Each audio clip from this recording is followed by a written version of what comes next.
What's up, guys? It's Mitch with SC Weather. Hope y'all been having a good Sunday, a good weekend. It was a wild past week when it comes to weather with the hurricane that went through Monday evening and affected places of the northern Grand Strand, Myrtle Beach, North Carolina area. I did have an opportunity to chase that storm. It was awesome. Some of my friends, local friends here in South Carolina got to chase it, got to intercept the eye wall. The center of the hurricane got awesome footage. I have that video on my page. If you hadn't checked it out, definitely check it out if you're interested. Them guys are awesome. I had to turn back because I was driving my only reliable car, which is a little Tucson, little Hyundai. And we were getting trapped, and what we didn't realize was the third worst storm surge in the area. So we had to book it out of there. I could not risk my most reliable car, but kudos to them. They got in a great chase.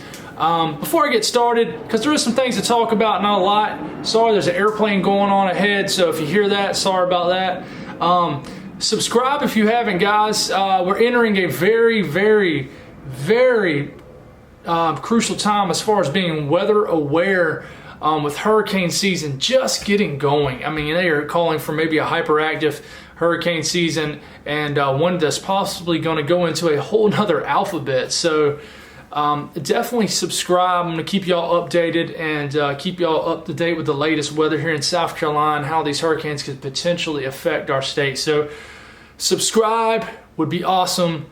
Awesome way to support me. So let's dive right into it. So the National Hurricane Center is already talking about an area way off in the eastern Atlantic that is tropical wave that's moving off the coast of Africa. And let's just take a look at it right now. So this is from the National Hurricane Center. Has a 40% chance of developing into a depression. Definitely not a storm right now. In the next 2 days, it has a 50% chance to develop in the next 5 days, and that's kind of the area it's going to be moving in, the shaded orange area. This is probably the most highest percentage potential for development in the last several days since the hurricane we just got. The reason I'm just kind of saying hurricane, guys, because I've done forgot how to say the name of that. Isaias or something like that. I've said it so much at the beginning of last week that I don't know, I should have it memorized, but I just don't. But so check it out, satellite imagery of it. If you read that little note right there by the National Hurricane Center, it's basically saying that it's favorable for development over the next several days, but we start to get later into this week. Conditions become less conducive for development late this week. So they're thinking that this thing may develop and then it's going to lose some of its steam and kind of dissipate. And the latest GFS kind of shows that. So let's check it out. Here it is. This is about right now. You got the high pressure kind of right off the coast and the high pressure in the more northern Atlantic. So that's the storm down there that I have circled. It's going that high pressure just north of it's going to keep it. It's going to keep it south for now. But as you keep going the frame, see the H, it keeps moving more northeast into the northeast northern Atlantic. The storm is still together. That's probably a depression, maybe a low-end tropical storm, maybe. But you keep moving up the frame. We're starting to get into Thursday, and it's starting to lose more of its punch, and that high pressure starts to move more northeast. There's another developed high pressure right here, but I don't think that stays a while. I think it kind of weakens. I think it may still be there, but whatever's left of it by Friday, and this is 90 Invest 95L, by the way. This is what it's labeled at this stage of its development. Whatever's left of it, and the GFS by this Friday saying it's going to weaken, it would likely start to turn into the out the sea option because the high pressure starts to move, and it just kind of starts. And you can tell, check out the GFS ensemble means. Even the ones that haven't making it that far, it starts to make that northern turn, which makes me think that there's nothing there that's stopping it from turning. And the high pressure's done booked at northeast, so it's going to make that that option. And check it out, more the 95L Invest track, and it's just so it's showing the same thing here. It's starting to turn. If it's still even together by the time it gets to the Lesser Antilles, that's if it's still together. So. This is from Tropical Tidbits showing the storm here. So, and this is the intensity guidance.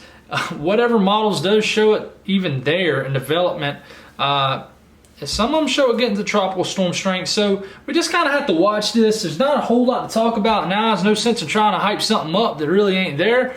But we are entering a very, very dangerous time due to the favorable conditions. It's just not a whole lot of shear out there. And the dry air, it's just very favorable conditions. Sea surface temperatures, it's well above average. So everything is there for us to get hit by another hurricane this year, or at least be affected by one. I'm telling you, it's going to happen. I'm not trying to act like a know-it-all or anything, but I did say we were going to get hit this year, and we already kind of have. So I do think we're going to get hit again. That's not the one I was talking about. I do think there's going to be another one. And I don't know how it's going to approach us from the Gulf. I don't know if it's going to scrape us again. I don't know what's going to happen. But we need to be prepared for a very active rest of the hurricane season. It's just the beginning. So that being said, we'll get off hurricane season. Now let's check it out here. No shortage of rainfall coming up. And let me get the right thing pulled up. Okay, here we go. So this is the HRRR model today. If you're watching this now, some storms may already have formed. There's already storm development out there today. There's going to continue to be more storm development. And let's just get off that because there's by the time some of y'all may watch this, it might be evening time. But so one thing we need to watch, and let me go back to this too, when we're coming to hurricane season. This is Northern Africa. This is where these little waves come off. If you're ever wondering where really a hurricane originates, it's from these areas of energy that come off Northern Africa, and then they'll come over into the Atlantic Ocean off the coast of Northern Africa, and then that's when they start to develop. And you check out all this energy over Northern Africa. So we need to watch that, and I just kind of want to show you all that real quick. Y'all get an idea of where this energy comes from that eventually turns into possible hurricanes and things like that. So I meant to tell you all that at the beginning when I was still talking about the hurricanes, but check it out. One thing I want to talk about is the amount of rain and storms we're going to be getting over the course of the next 7 days. There's going to be no shortage of rain and storms, and I really think we'll keep that pattern going through all the way to the rest of August. But check it out. This is now between next Monday. Plenty of rain. You look at the graph over there. That's 2, 3, 4, 5 inches of rain. It looks like it's definitely hitting harder in the eastern parts of the state. But this is the GFS through next Monday. Same thing. Plenty of rain. A few inches of rain is possible for anybody in the state. So we need to watch that out. Watch out for that. Because I think there is going to be chances for areas to get hit every day.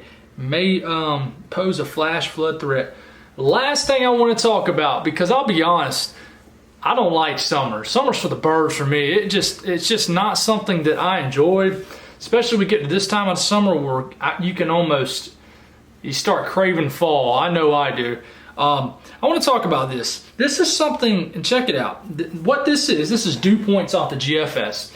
This is what I start to look for this time of the year when I start looking for that first cold front. That first, you know, when you start to get into late August, early September, and you get that first cold front that knocks you low temperatures into around 60 degrees, maybe the upper 50s, with a little bit of dry air. It's not nearly as humid. So this is the time of the year where I start looking deep into the GFS for pattern changes. For the front that can make it all the way into the southeast and dry us out as far as the humidity. So like I said, dew points in the 60s and 70s are humid. Dew points in the 50s starting to feel kind of fall and crisp like. 40s are you really got a good air mass in place if you're in the 40s. So this is the last frame of the GFS, and this is let's see. So this is for August 25th. At this point, I do not see really any big time evident fronts that are showing this far out. But I want to show you these arrows because these are where you start looking for the dry air to move across the United States into our area. And the fronts can either come from a diagonal way or they can come from more off the side. And that's why I have two different lines going kind of two different directions and arrows going in different directions. So this is when I start looking for them dew points to make it low dew points. You start to get later in the summer, you start to get, the jet stream starts buckling a little bit more, and we have more and more of a chance to get that first cold front. Now, years like let's say 2018, when like the year Hurricane Michael hit the Florida Panhandle, we did not get below 60 degrees until mid-October. God, it sucked. So let's just hope nothing like that happens this year. But that's what happened that year. So sometimes it just takes a while. And let's just pray it doesn't take that long. So, but that's all I got, guys. We're going to keep an eye on the tropics, just like we definitely are the next few months, because it's going to be active. But thank y'all for watching, and y'all have a blessed night.